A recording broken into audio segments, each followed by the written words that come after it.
वंदे मातरम और कभी पंजाब सिंधु गुजरात मराठा द्राविड़ उत्कल बंगाल। मैं उस देश की नागरिक हूँ जो हर ठुकराए हुए की शरण भूमि बन जाती है और सात समंदर पार परदेशियों को भी अपने ब्रदर एंड सिस्टर कहलाता है। यही प्रेम की पूज्य भूमि भारतवर्ष कहलाता है, भारतवर्ष कहलाता है।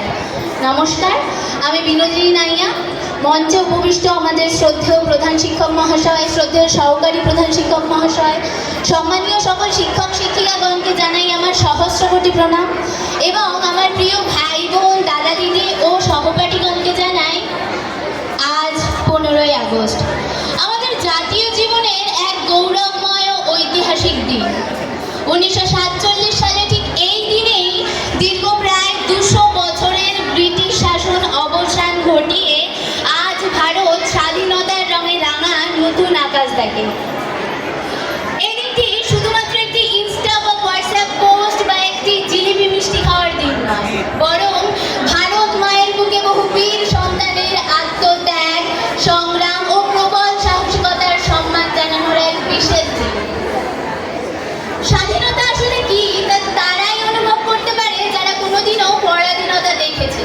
আমরা সকলেই খুব সৌভাগ্যবান যে আমরা স্বাধীন ভারতে জন্মগ্রহণ করেছি। আমরা ইতিহাসের প্রতিটি পাতায় পাতায় পড়েছি দলিত শ্রেণীর কথা, পড়েছি এমন এক শ্রেণীর কথা যারা ব্রিটিশ শাসনে শাসিত হয়ে নিজেদের জমিতেই নীল চাষ করতো এবং তা বিনা পয়সায় ওই শাসক শ্রেণীর হাতে তুলে দিতে হতো। নিজেরা স্বপ্ন দেখতে পারতো না, নিজেদের খুদ পিপাসা তারা নিজেরা মেটাতে পারতো না। কিন্তু একটা কথা আমরা সবাই জানি, পাপীর পাপের খরা পূর্ণ হলে প্রতিটি পাপীকে বিনাশ করতে প্রতি যুগে যুগে দেবতাদের আগমন হয়। ঠিক এই কথা অনুসারে ভারত মায়ের বুকে তখন জন্মগ্রহণ করেন কিছু বীর সন্তান। তাদের মধ্যে একজন হলেন মহাত্মা গান্ধী, যিনি অহিংস আন্দোলনের পক্ষে ছিলেন, যিনি ভাবতেন যিনি প্রত্যেকটি ভারতবাসীকে বলতেন, যদি তোমাকে কেউ বারংবার আঘাত করে তুমি প্রতিবারই তাকে ভালোবাসা ফিরিয়ে দিও। তাদের মধ্যে ছিলেন ক্ষুদিরাম বসু, যিনি ফাঁসির মঞ্চেও হাসি মুখে গেয়ে গেছেন, একবার বিদায় দে মা ঘুরে আসি।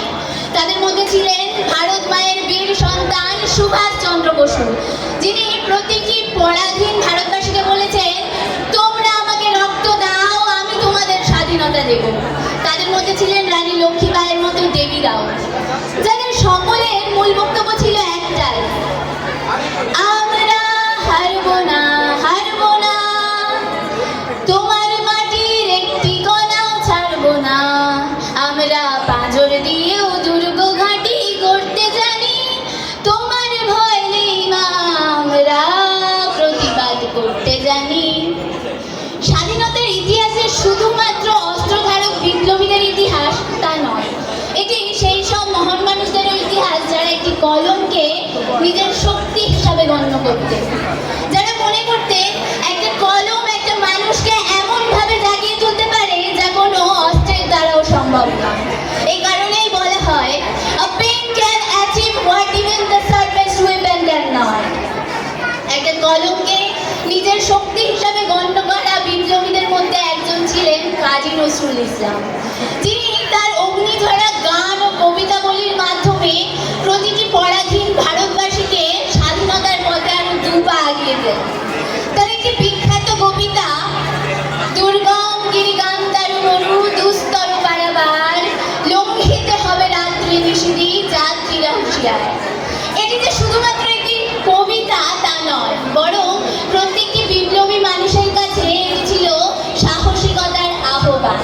অন্যদিকে রবীন্দ্রনাথ ঠাকুর মানুষের জ্ঞান, আত্মমর্যাদার কথাই বলেছেন, চিত্ত যেখানে ভয় শূন্য, উচ্চ যেখানে শীত।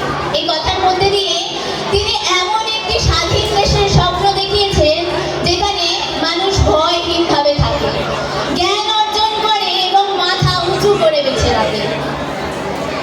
আজ বহু প্রাণ দানের পর আমার ভারত স্বাধীন। আজ আমার ভারত জগৎ সভায় শ্রেষ্ঠ আসন গ্রহণ করেছে।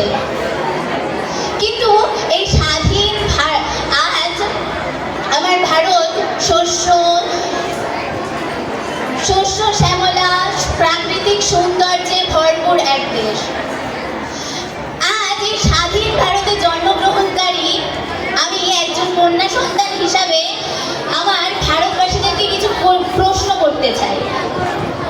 আমরা সকলেই স্বাধীন, আমরা বাক স্বাধীনতা পেয়েছি, স্বপ্ন দেখার স্বাধীনতা পেয়েছি, আমরা নিজেকে গড়ে তোলার স্বাধীনতা পেয়েছি, কিন্তু যে ভারত মায়ের মুখে দাঁড়িয়ে একটা কন্যা সন্তানকে দেবী রূপে পুজো করা হয়, সেই ভারত মায়ের মুখে দাঁড়িয়ে কিভাবে একটা কন্যা সন্তানকে নৃশংসভাবে হত্যা করা হয়? আমরা কি তবে সত্যিই স্বাধীন? আমরা কি কেন এখনো কোনো না কোনো সময় প্রত্যেকটি কন্যা শিশুকে নিষ্ঠুরতার শিকার হতে হয়? আমরা কি তবে ভুলে যাচ্ছি जिसे कमजोर समझ गया वही इतिहास लिख गई, जिसे चौखट तक बांध गया वही आकाश लिख गई, जिसे अधिकार से वंचित किया गया वही अधिकार की भाषा बन गई, और जिस बेटी को पूरे समाज ने दबाना चाहती थी वही इस देश की शान बन गई। এখন এই মুহূর্তে দাঁড়িয়ে সবকিছু পাশে রেখে আমি প্রত্যেকটি ভারতবাসী এবং আমার প্রিয় ভারত মাকে একটাই কথা বলতে পারি, तेरा हिमालय आकाश झूले बहती रहे तेरी गंगा, ऊंचा हो इतना इतना बुलंद हो तारों को चूमे तिरंगा, माँ से है माटी माँ से है माथा, माथे पे माटी सजा के चले। जय हिंद। হ্যালো, বিনোদিনী